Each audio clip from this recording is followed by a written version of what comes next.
एक बार एक गांव में एक साधु रहता था जो भगवान पर बहुत विश्वास रखता था। एक बार वो साधु पेड़ के नीचे बैठा तपस्या कर रहा था तो अचानक वहां बाढ़ आ गई। चारों तरफ पानी ही पानी। सब लोग अपने आप को बचाने के लिए ऊपर पहाड़ की तरफ भागने लगे।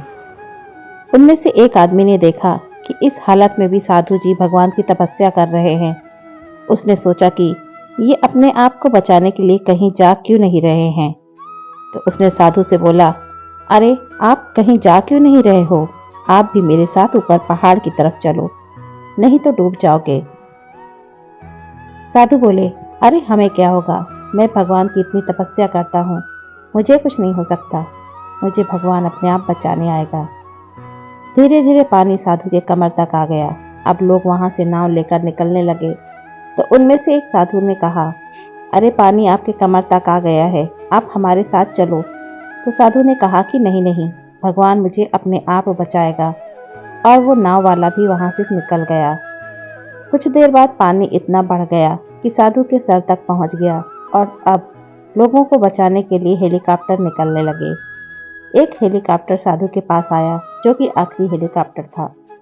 साधु के पास नीचे रस्सी फेंकी और बोला, इसे पकड़ो और ऊपर आ जाओ, नहीं आप डूब जाओगे।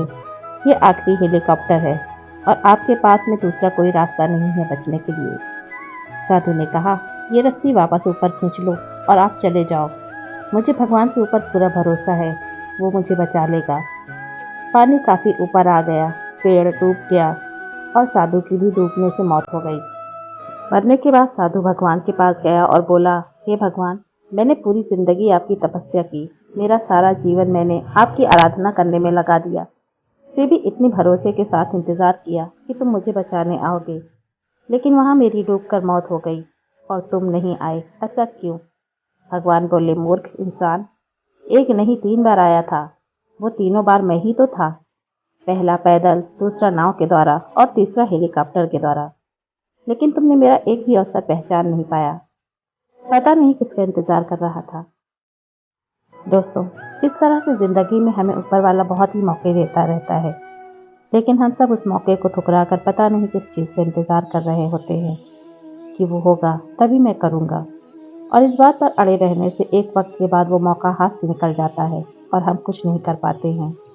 तो किसी भी अच्छे समय का इंतजार मत करो, जो भी करना है आज और अभी से ही शुरू कर दो।